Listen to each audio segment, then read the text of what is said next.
What's up, beautiful people? Welcome back to another episode of Opposites in a Nutshell. I'm Shay, and I'm so excited to introduce this episode because we have some super special guests. This week, we actually had my siblings on, Nate and Sandy. We had one of Jasmine's siblings on, Jamaal, and one of my really good friends, Maddie. So it was, a full house. We squeezed everybody into the studio, but it was such a fun time. But we just decided to, sit down and kind of talk through our experiences of growing up in the church, because all of us grew up in the church, but we had very different experiences from each other. So stick around as we dive into the Church Kids episode, where we get to discuss all things church kids.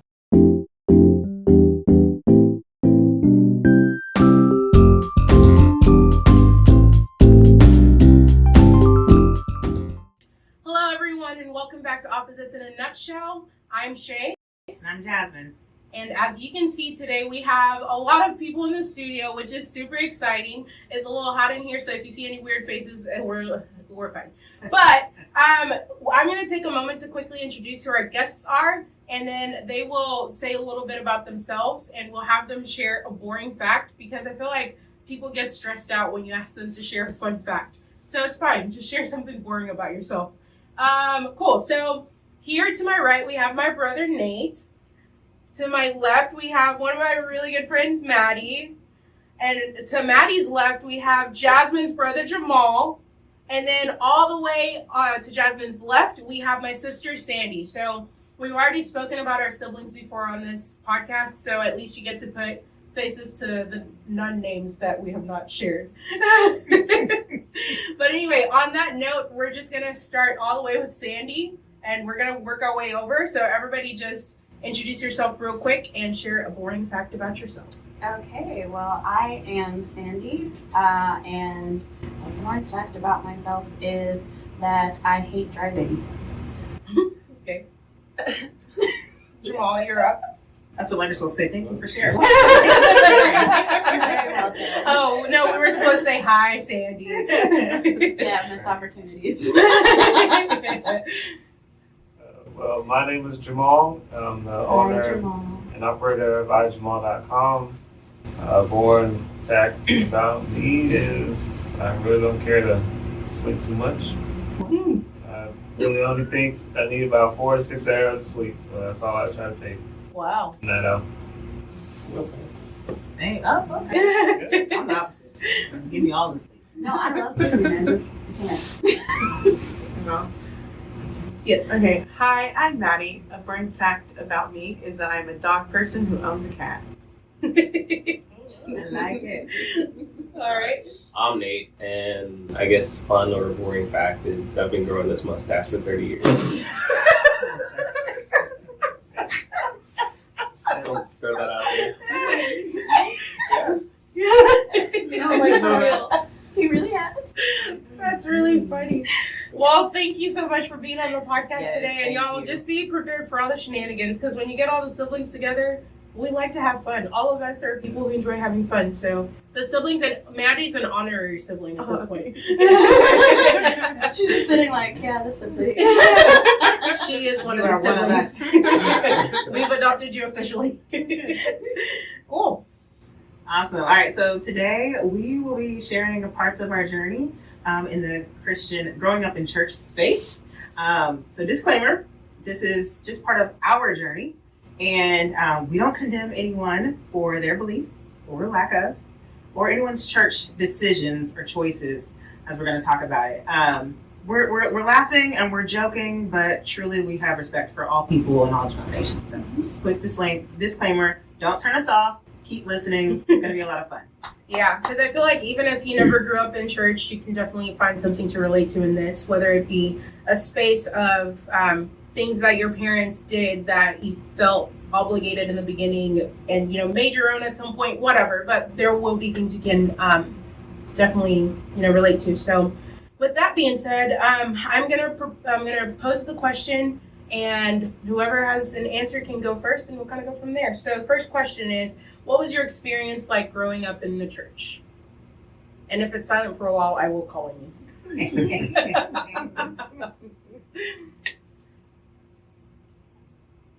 I mean, I guess I can start. So for me, I I think as a young child, I really didn't get the point of going to church. And I think it wasn't until I started music, which was drumming back in, I don't know how old I was, probably 6 or something. But yeah, it was right then is kind of when I got to see a point. Like for me, there was a lot of like, this is a fun part about church, which is like the music aspect. And then there was the not so fun part, which was the preaching, which I also used to sleep through, which my mom had many stories to tell me after services. But it was just one of those things to where, I just kind of picked and chose what I wanted to get out of church. And it wasn't until like later in life that I kind of discovered what church actually meant, the community aspect of it and stuff like that. So growing in church was definitely a challenge for me. I'll say that much. Yeah. I think another thing that is important to mention is, I've mentioned it on the podcast before, but like obviously my siblings and I, our parents are pastors, kind of same situation with Maddie. And so even though this is a shared experience of growing up in church, obviously some of the things that we talk about will be kind of coming from that place of being a pastor's kid and kind of the perspective of like, you know, all of us on this table have a lot of shared experiences, because growing up in church is growing up in church. That's one thing that it doesn't matter if you were the deacon's child, the pastor's child, if your parents were just attending, we all have a shared experience. So there's certain things that when we talk about like growing up in the church, it's like, oh, I get that. Like, oh, I remember that. So I would say for me, my experience growing up in church was in my younger days, it was just the thing that you did. Like being pastor's kids, we basically lived at the church at that point. We were at church almost every day. If there's Wednesday night service, we're there. If there's Friday overnight prayer meeting, we're there. It doesn't matter if you have a sleepover or whatever. No, we have to go to church. But my friend, we have to go to church. And it's like, okay. So it's like, that was one of the things where it was like we were born into the situation of church was your life, whether you liked it or not. But we'll kind of talk about this a little further in the podcast. But obviously there's a point where that kind of changed from this is what I do because my parents make me do this to where this is what I want to do because this is what it means to me. But we'll come back to that. Maddie, what was your experience? So not only are my parents pastors, but like aunts, grandparents, extended family. Everybody. Literally. That's literally all that my family does. And so church has always been so normal, and having people in my life who didn't have family, who didn't like go to church or sacrifice weekends or Christmas setups, the Thanksgiving food drives, like all of those things. If they never did it, I thought they were weird. I was never the weird one. This is like how older I realized, like, in society, I'm odd. It's like no one else. But it wasn't. I didn't like church that much because it was just more so of like a job, and it was my parents' job. Yeah. It wasn't like, oh, Jesus or God or these experiences. It was like, well, I know we have a church revival for the next 6 weeks, so I'm gonna sit on the front row with my family, and like at our grandparents' church. What is it? They have like prayer blankets. Uh-huh. So when someone's laying out in the spirit, they'll like put a blanket over, like what is it, like a courtesy covering. And so there used to be one. I know exactly what chair it was, so I could sneak off. I'd grab it, I'd wrap it around myself, and I'd sleep like on the front row. There are Sundays, even when I was like 15, I like sleep on my grandfather's shoulder or whatever it was, because but they were like church services that weren't like an hour. They were like 2 or 3, and if the Lord was moving, make it 6, like whatever it is. And so, but church was not, it was more religion for me. It wasn't like relationship with God. Yeah. And that's where I think it got tricky when I was in high school. But it got better as I got older. But when I was younger, it just wasn't as fun. Like it was just like having to do stuff for my parents at all times. Jamaal? Oh, well, for me, it was fun. Because when you're a kid, you're growing up, and of course, you like don't want to have to like get away from the TV or whatever you're doing after school on Wednesday and go to like church, or we had Awana, but Awana ended up being fun, and you meet, have relationships there, friends, and it's like, okay, well, there's other people that are being torn away from their toys and games and stuff that they want to do, and I'm not the only one that's going to be sitting here from 6:30 to 9. But I enjoyed it, and I think since I wasn't a pastor's, kid, it was more so like, hey, we want you to do as much as possible in church as you can, Sunday school, help out, volunteer. So just meeting a whole bunch of different people, and all the different events. It was fun to me. And as you get older in church, and it's like, man, like there's so much other stuff that I want to do at my time, but it starts to grow on you like an institution where you're like, hey, I'm becoming like a senior. I should know what I'm doing. There's a little bit more respect for it. It's like, okay, well, I can start to see why I'm doing what I'm doing in church. But it's just like a ladder. Like you climb to where you want to be, and the church is there to help you grow, help you have fun, but also help you to show like, hey, there is going to be some differences and some similarities, but this is going to help you as you grow in life. So that's how it was for me. Nice. Jasmine? Yeah, I can second that. Church was fun. Church was where I went and hung out with my friends. I mean, obviously, like we mentioned, my parents brought us to church. We didn't have to be there. It was a choice. So it was fun. And we were a part of a large church, and it was like 30 minutes away from where we lived. So we grew up in a predominantly Caucasian, suburban, rural town, but we went to church, and that's where all our people were. So, so it was fun. It was like going to, just switching gears. I'm going to church. Not really in the hood, but just more of our people. So we just talk differently, we act differently. We ate at church, we played games at church, and then for me, growing up in church, that's like everything that I say and do now. I think was a foundation from what I learned as an 8-year-old, as a 10-year-old, as a 13-year-old, and how I treat people, how the music I like listening to.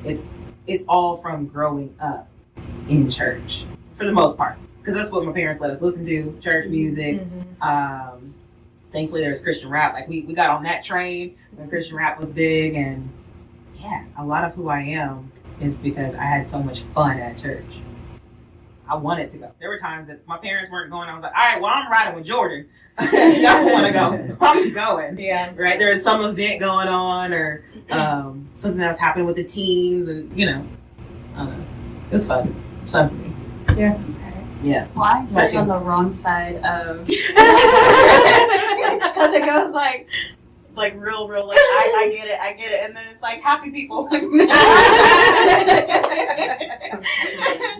But I mean, similar experiences as my siblings and Maddie. I hated church. I came up with any excuse that I possibly could to skip, and my parents came up with all the counter things of like, oh yeah, no, if you do this, you can still go. I'm like, no. And so I'd be like, oh, I'm sick to my stomach. They're like, okay, you can just lay down in the office. You can still hear the service going on. And I'm like, the whole thing, like, I tried so hard not to go. Because I just felt like there were so many, like, expectations of me. And then on top of the expectations of me, and I mean, like, I was like, I literally was born on a Sunday after service. Not even, like, I waited. And so, like, not in the church. That wasn't. Yeah. It didn't happen live in the church or anything. Yeah, no, it was at a hospital. But it was during church at a hospital. But I get what you mean. Like you waited it. You really didn't want to be in church. You're like, I'm not coming out now. And so, just like it was wild in the sense of I felt like I didn't really have a lot of friends because a lot of the mothers would be like, oh, you see, this is why, and my name is Sandra, so I'm just saying that, but like, oh yeah, this is why Sandra has this because she's a good girl.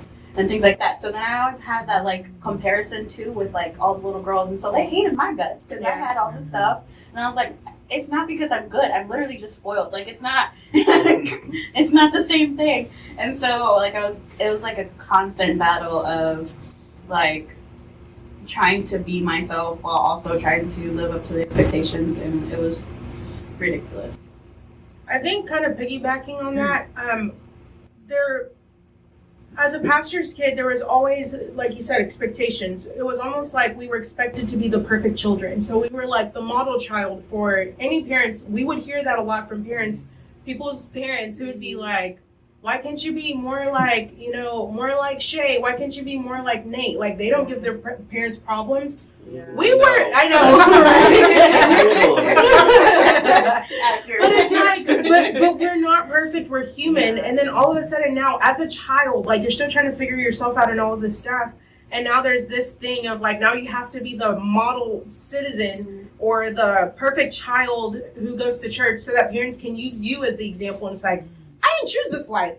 Like, I'm just out here trying to be a kid like y'all. No, like for real. Yeah. That used to happen a lot where like people would look at me and just be like, I really hope my daughter grows up to be like you. And I'm like, I'm 6. Not only that, you don't know me. Exactly. I'm like, I'm still growing up. Like it was always so confusing.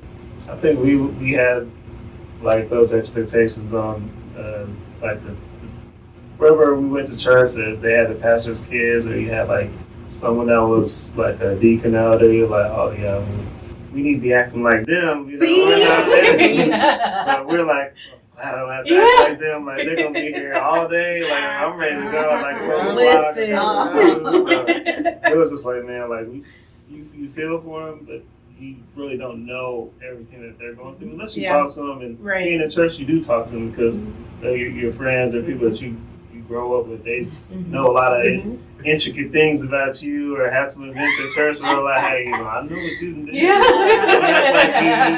Don't act like you better than that. So it's definitely like, oh man, like we all come through different positions, but there definitely seems to be like a lot more scrutiny put on pastors' kids compared to like me, where it's like, hey, my dad's like driving me there like at the time to go, and I'm expecting them to say, hey, let's go like 12:30 or something like that.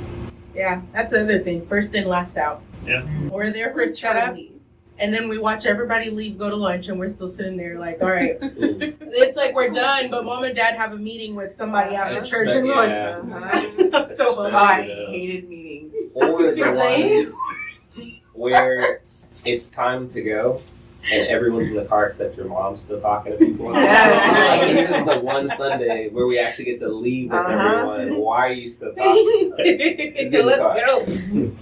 Or the Sundays that we could get fast food for lunch instead of like going to like lunches with people to socialize. Oh, I loved it. It happened like every few months. I was like, I get Taco Bueno today. And like I get to go home and take a nap. No. Oh, because the socializing was the worst because I was always the parents talking. And it was like, you're not talking to nobody. You're just exactly. And it was like literally the worst because I'm like, I'm sitting here, and the three of us would be sitting there like whispering to each other, and then because we're like, it's only us that we have to talk to each other. Like it was literally like the adults and then us.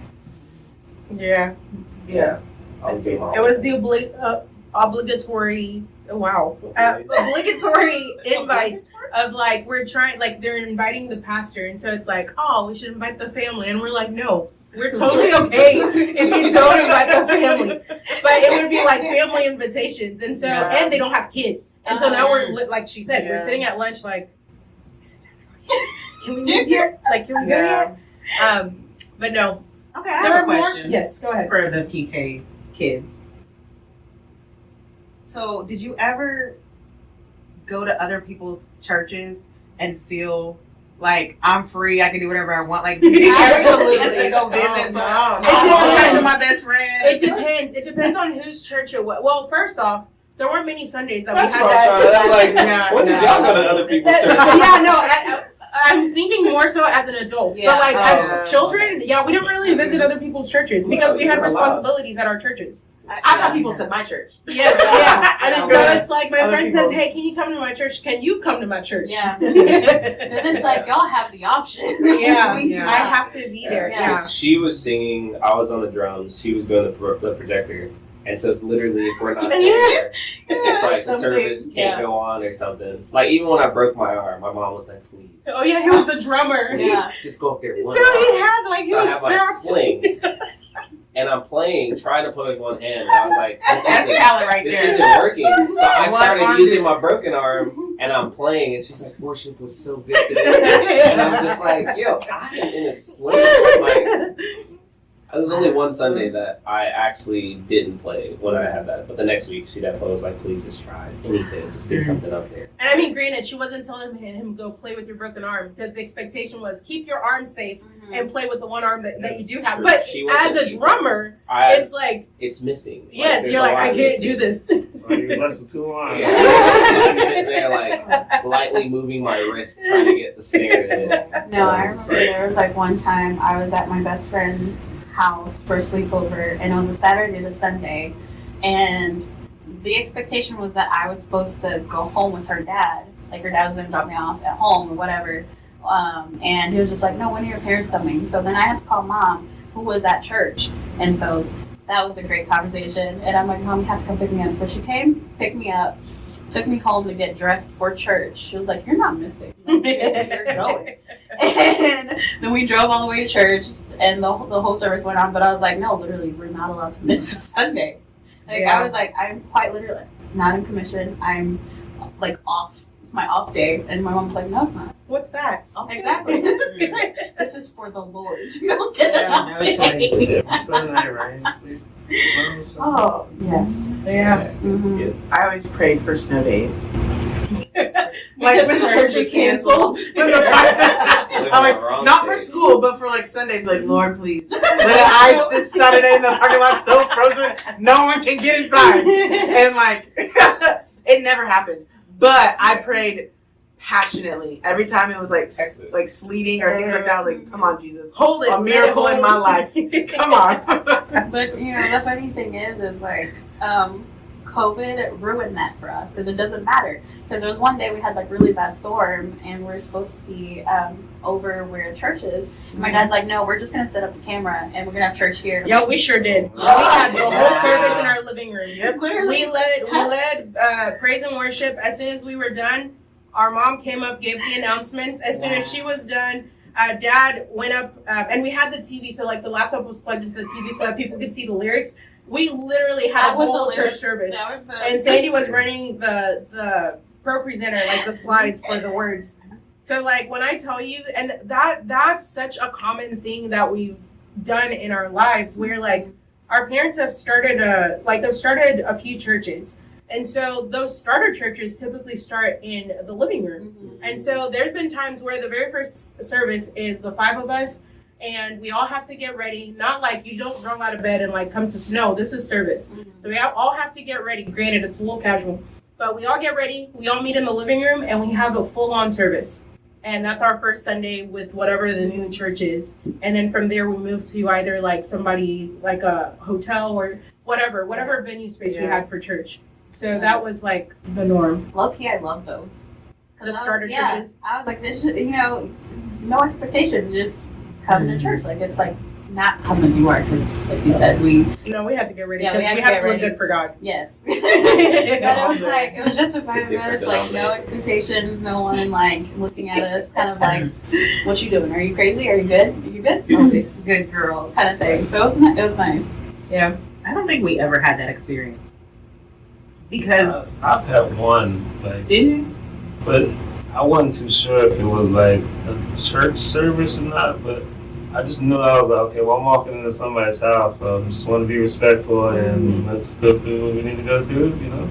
Yeah. And but they might have been a church service. You know? Like a business venture or something? It has something to do with church. Like a small group or something Yeah, like it's that. probably like a small group. Prayer meeting or something. Yeah. Oh, I love it. I've seen some different places, you know, like wherever you need to set up shop to serve the Lord, you set up Yeah. shop. Yeah. That's funny. It just reminded me of like someone talking about like a salad, the way you said I love a good prayer meeting. I love a good I praise. do. There's a part of me that's like, all right, come on, 6 hour service. Let's do it. Extra prayer time, full extra prayer, seasoning, some. A little bit of speaking in tongues, just a little bit. Good. All right, so switching gears a little bit. How did growing up in church? So we'll go around the panel. How did growing up in church shape your worldview? How did growing up in church shape your worldview? So we start down there and work our way down here? Yeah, I think that's fair. I'm like, y'all all looking at me. We'll go around in some kind of way. If you can't think of anything now, we can pass it. Who's back ready with their answer? Man. I guess I can start. Okay, I don't mind starting. Start us off. I want to say growing up in church, not even just growing up in church, but all of the other things I did, like missions trips and scholarship camp, just so many things that I was given the opportunity to do, helped me to appreciate where I came from, right? The church that I was in and how blessed we were. We had amazing youth pastors, Sunday school teachers, our senior pastor. They just were all great. Like, I always had good experiences. And so when I met other people that didn't have those good experiences, because there are some things that happen where people have church hurt, or the church was so small that they had to do the roles and things like that, it just helped me just remember, like, okay, well, people live differently. And I'm still loving you. I'm still caring about you. Missions trips definitely was, for me, like, people have less than what I have in other countries.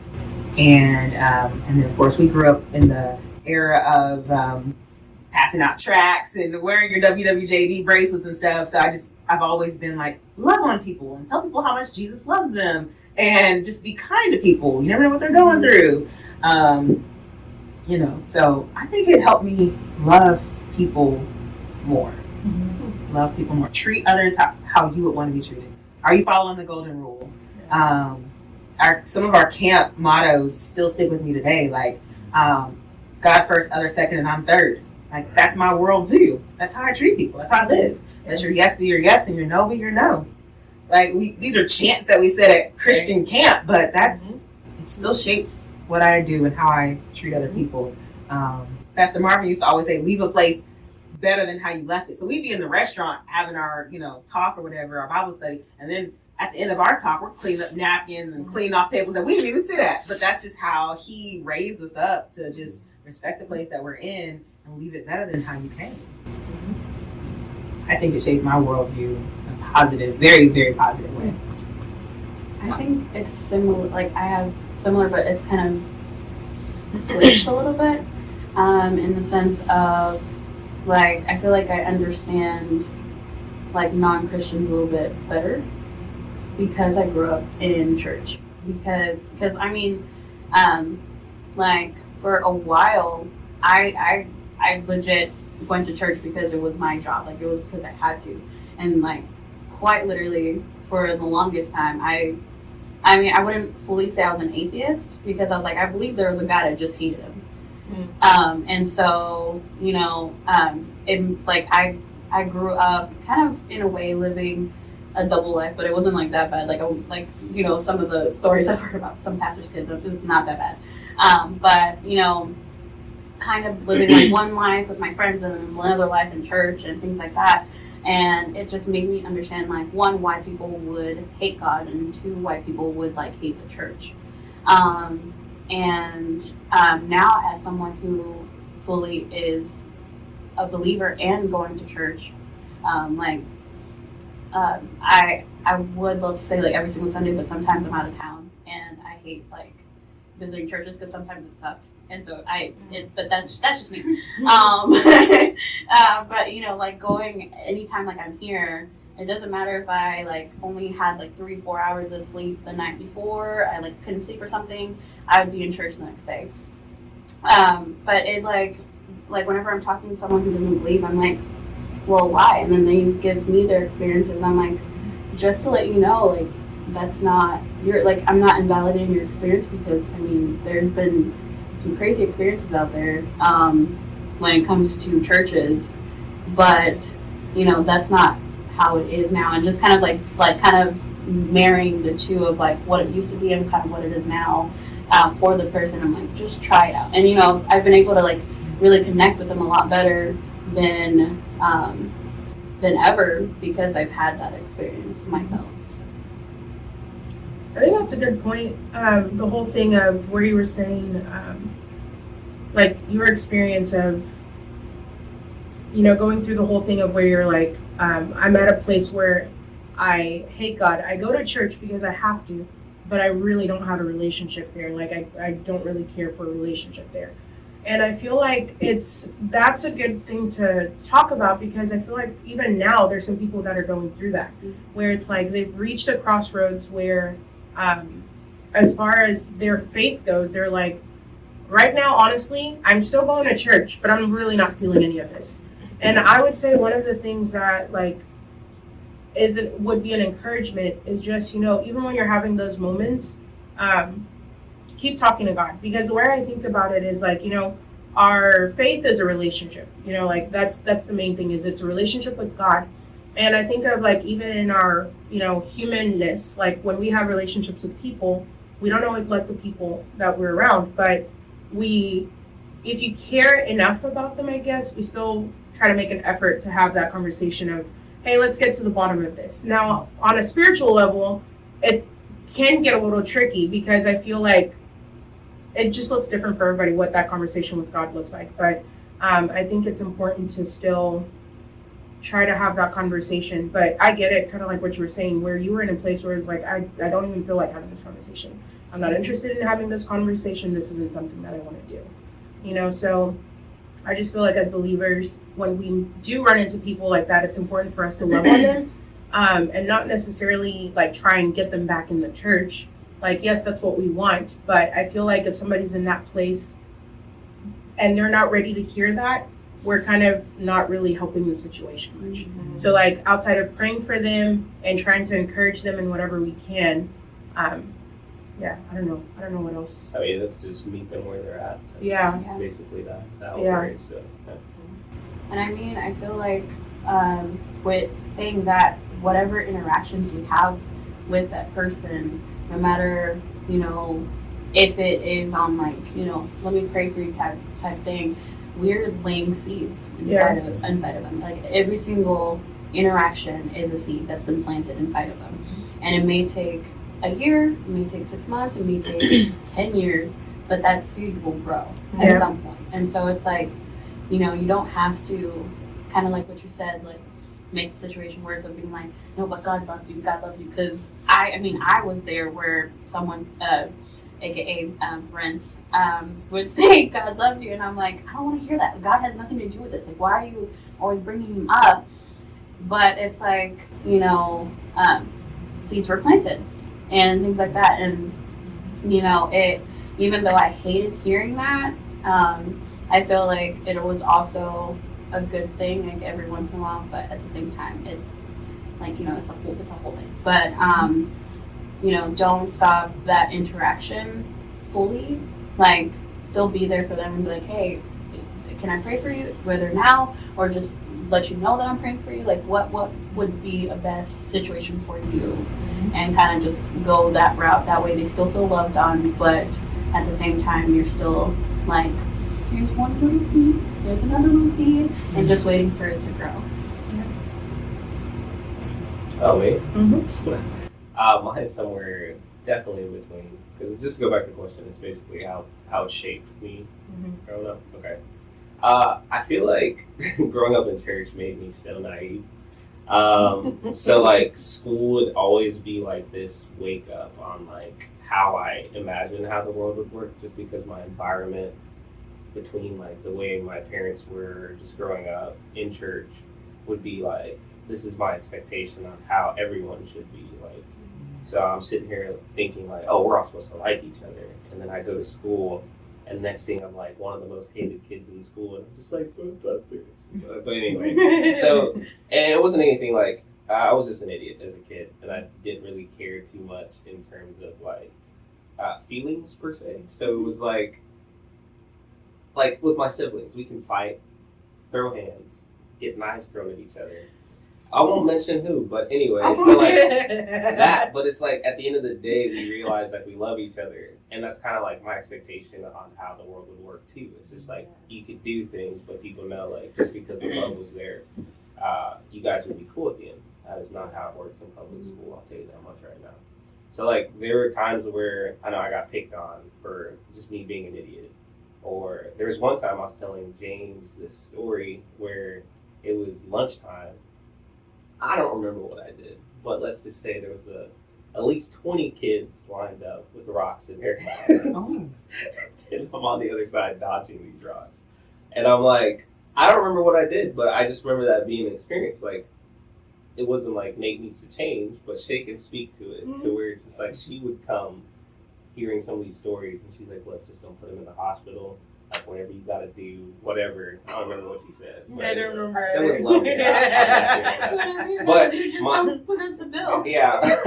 My point is, it was like, there was so much in terms of expectations that I was just like, yo, like, as Christians, this is how or as people, really, this is how you're supposed to behave.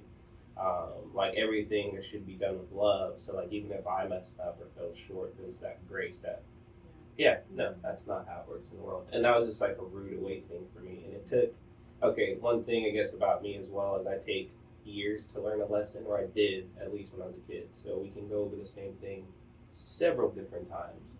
Does not matter. Until it makes sense to me is when I actually like follow it. And so that kind of built my high school up until about 10th grade, 11th grade, 12th grade. I was like, I kind of figured it out by then. So I was like, okay, cool. Know who you're trusting, know not. But it was, that's just my point. It's like growing up in church just made me a little bit naive in that sense. But it was an eye-opening experience. Like going back to what you said, Jasmine, like a lot of those lessons on loving people and kind of being there for people and just kind of, a lot of those core values, they're still there. Because once college hit, man, I was just like, that's when I felt like I could truly be myself because I immersed myself in such a community to where it's just like a lot of these people where, we bicker, we fight, but at the end of the day, like at one point we had boxing gloves on and we fought. Like this was like our guys' core group on Sundays. The core was a small group. Yeah, it was a small group on Sundays. And it was just like this, like, I never had a brother per se, and that was just like a group of guys where it's just like, yo, as much as we throw at each other and stuff like that, we're always there for each other through those times. So it's like a weird transition. That's why I'm like, I'll say naive was the place it put me at. And he says per se because I was the younger brother. When I was your wrestle partner, we would have like all the things. Yeah. No, like for real. You missed the part that happened before. No, It's alright. Because no, he said little brother. Well, I was saying brothers per se because I always had friends, but it was always Discord. Yeah. So then my core became my little, like some of those guys I still hang out with today. I was saying about the per se. Yeah. That's all I was calling it. Just that one little. Natty. My turn. I would say how specifically church shaped my worldview is that I learned that God is good, but people suck. And as not as unkind as that sounds, but that people are flawed, and I had such a rose-colored glasses on people that, well, we all love Jesus, so we're going to try and live how Scripture tells us to, and I just assumed everyone did that. Not even like for school, but like specifically just church people, and the amount of church hurt that I went through because I assumed, which I shouldn't have done. Assumptions, my fault. But I assumed that when they said that they believed in God, that they followed what Scripture tells us to do. And I'm not perfect. Don't get me wrong. I am my parents' child from hell. I am their child. That's a really good way of saying it. But anyway, I was their problem child. I was the one who did all the dumb stuff. Yeah. Saturday schools, fighting people, like all of it. I was that kid for my parents, but people still let me down, and I carried so much church hurt from such a young age, and not feeling as though I could tell my parents because I don't want to get those other kids in trouble because that's my relationship, not their relationship, and I don't need to go tattle on them. But I knew they would go talk to them and be like, well, your child did this to mine. Like, I didn't want that. Like, that's not fair to the other kid. But it brought me into my adulthood really angry at people. However, I have learned to love people, and that I can't imagine going through life truthfully without knowing God and knowing that He's good and having hope. Like, the amount of people I have spoken to growing up and even now that don't have hope for their life is so sad. That the world, that they don't view the world like it could get better, and they don't view it as like if life is just your own. Maddie can only do so much, but with God, I can do the impossible. That God's limitless. He's the beginning and the end. He's the creator of everything. And with that mindset and that faith, then it doesn't matter what comes my way. It doesn't matter what the doctors say. It doesn't matter what society is saying. Like, there will always be a better day because joy comes in the morning. Is what Scripture says. But I carried so much hurt from people. However, I was supposed to love people, and it made it going into my early, even though I'm in my mid-20s now, my early 20s, it made it hard because I was supposed to love and serve people. However, people hurt me the most. Yeah. And so, but like, God was still good, and that was where I couldn't get over it, was that. But as I've gotten older, I've learned that we all go through our own stuff, and that I can't expect you to be great. However, I just need God's grace, and then I can get through those those tough conversations or like those tough situations. But without Him, I couldn't do it. But I don't know. You season that, because I definitely didn't add the nice parts. Nice parts. But for me, it was understanding that, like, when you start going to a church, when you start involving yourself, immersing yourself into the religion, you're going to grow. You're going to experience the same thing that you experienced at school or in college. It's a learning experience. Mm-hmm. Depending on what your focus is, it depends on what you're going to get out of it. Mm-hmm. And so, you first usually start off like, man, I know how long the church service is going to be. Like, they're reading out of a book. Like, I don't even want to do this at school. I don't want to do this at church. But you grow and you understand that the church is full of real people. Mm-hmm. It's reality.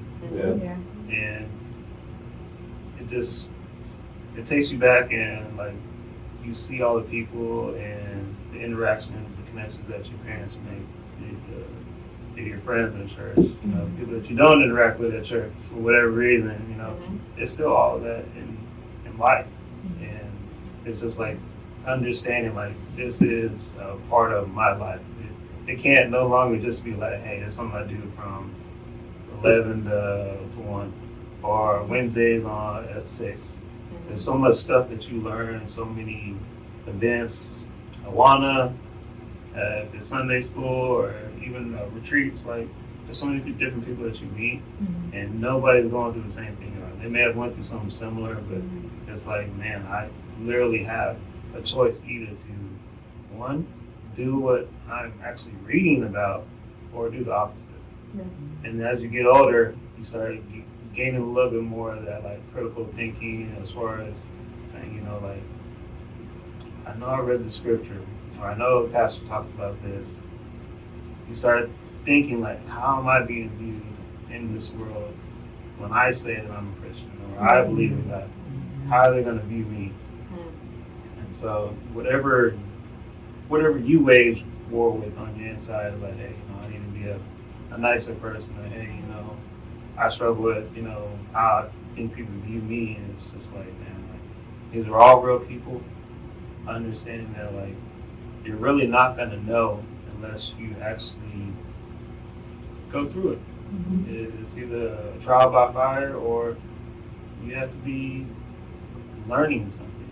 And so, just I learned that, like, man, the church is full of real people. They're no different than me. Everybody chooses the path that they want to go, and just not being judgmental, not trying to sit there and be like, oh, well, because I go to church, I'm better than anyone, or I'm better than people that don't go to church. Realizing that, like, hey, this isn't the only church that I've been to. There's a couple different denominations, a couple different pastors. Pastors leave. You like, okay, well, what are happening in these people's lives? Yeah.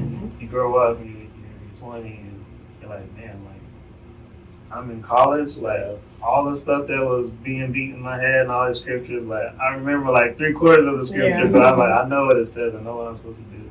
I know what I've been called to do, and it's like, you know, all the servitude that I received in the church is a servitude that I'm expected and commanded to give now. So this is eye-opening in my head, you know, like, I'm no different than anybody else, but I have to choose to bear the cross that I know I've read about, that I believe in. So I enjoy it, you know. It's just like, hey man, like, you're always gonna struggle, you know, understanding my, hey, you know, it's more than just me saying that I'm a Christian. It's like, hey, you know, everybody has that life that they're living. What are they practicing? Yeah.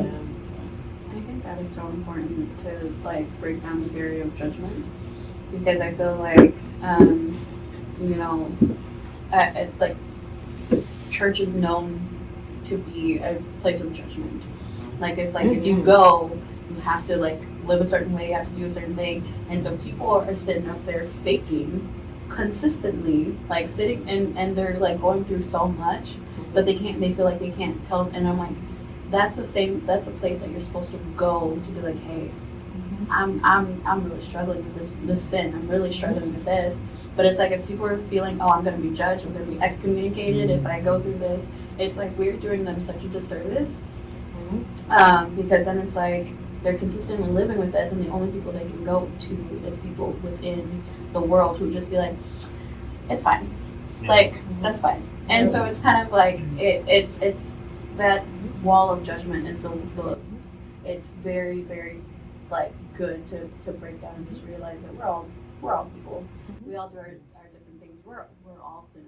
Literally. We're all idiots. Yeah. We're all idiots. All of us. Straight up. And so I'm like, we all do our things. And so, you know, it's just as long as we have someone to go to, be like, hey, listen, I've been going through this specific sin, and like someone just being like, we all sin, but like, how can we move forward in like a way of faith?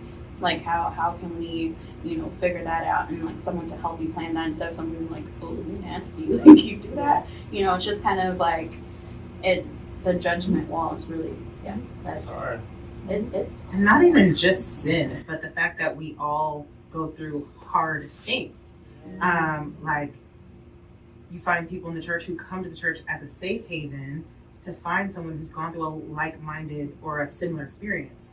I lost my dad to cancer. I lost my child in a car accident.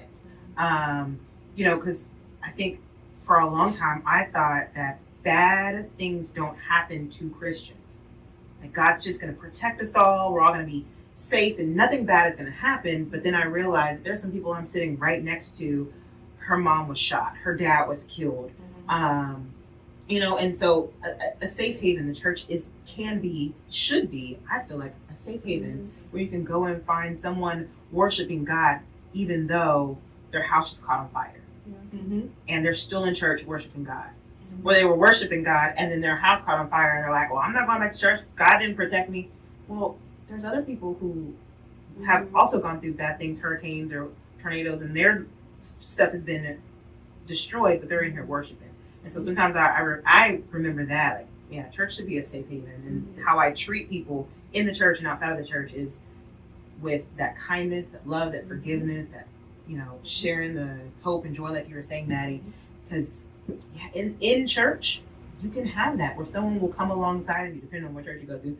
They'll come and give you that side church hug and, hey, how are you doing? How can I pray for you? What's going on in your world? My church is really big on getting into a small group, either with like-minded people. Like, I ran a small group that was single moms, right? There's, like you said, there's this judgment about if you're a single mom, you shouldn't be going to church and you can't sing in the worship. No, we're going to be in a group. We're going to serve together. We serve together. Our kids serve together. We were doing soup kitchen and stuff together. Like, no, we belong here. And I feel like church should be a safe haven, and that's how I invite people to church. Like, hey, you know, someone I go to work with, you want to come to my church? No, I don't do church. You know, people are gonna judge me. No, that's not my church. Just come, sit, hang out. Yeah, we got the whole row. You know. So I would say my answer to the question of how, growing up in the church influenced my worldview or shaped my worldview, I think, I'll start off with saying in college there was a day that we had some people come in from a school in Washington State, and they came and we were trying to do stuff on campus to kind of, get involved on campus, kind of do some evangelism and stuff like that. And so during that, we did what was called the I'm Sorry campaign, and we all had like purple shirts. All it said on it was in white letters, bold white letters, I'm sorry. There's nothing else on the shirt, nothing in the back, nothing in the front, just the I'm sorry. And now you can imagine there's like 40 plus students walking around campus, all of them wearing this I'm sorry shirt. People are like, what is going on? Like, what are y'all sorry for? Like, what's happening? And so it was a great conversation starter, because the whole point of that evangelism project that we had was to apologize on behalf of Christians everywhere for misrepresenting Christ. Because I feel like, kind of like going back to the whole thing of the church being a safe haven, I feel like that's one area as believers that we have failed at. There's so many people that have come to the church running for help. They've reached a point where they feel like all hope is gone. And they're like, my last resort is I'm going to try going to this church. And so they come to the church and they either feel judged, or they feel like, okay, I don't feel welcome here. I don't feel like I belong here. And that thing that we did was so powerful to me. And to this, it's been over 10 years since we did that. And to this day, I still talk about it, because I had so many different conversations with so many different people on the simple question that we were doing was, yeah, we're trying to share the gospel and spread Jesus' name across campus. But for this specific time, our goal is to hear out what people have to say. And so when they would stop us, our first question would be, like, what's your thoughts on the church? Or like, share, like, how do you feel about Christians? And some people, we had all sorts of people from different religions, kind of like, I feel like Christians are kind of stuck up. I feel like they believe they're the only right ones, and like all this stuff. And then that was our opportunity, like, hey, I know I'm not the person that said that to you, but on behalf of Christians everywhere, I am apologizing to you for these things that were said to you. That's not the heart of Jesus. And I feel like when we did that, there was so much healing that happened for so many people that we had conversations with, even though we weren't the person that said it. Just the fact that it's almost like they felt seen, they felt heard for the first time, because it's like, anytime I've been in this situation, I've left the situation feeling worse than I started out. So anyway, that's one of the things that kind of stood out to me as we were talking about just, the church being a safe haven. But I think for me, I would say it has been a source of hope. Growing up in church, I realized this hasn't been everybody's experience, but I'm so grateful for my parents, for, the people that they've been, and I'm sure anyone up here can attest to this, but just so grateful that they introduced this to us, even at a time for us PKs that we were like, this sucks. But even at that time, the fact that they weren't just like, oh, you don't like church, that's fine, you don't have to come. But they were like, no, I realize how important this is, and you're going to need this in the future whenever you're not necessarily under our roof anymore. This is something that's going to help you for the rest of your life. So I know you're not a fan of it, but you're going to keep coming. And so I just think it's been such a source of hope, where there's times I've had situations where I'm like, I literally don't know what I'm supposed to do in this situation. But knowing that I have a God that I can talk to, even though sometimes it feels like, God, are you even up there? You're quiet. Like, what's going on? But I know he hears me, because I see how he's worked in my life in those situations where it felt like I literally throw my hands up. I literally do not know what to do. And when I have those moments, I always feel for people that haven't had that opportunity, or that don't know that, because for them in those moments, my first thought is like, what do you do?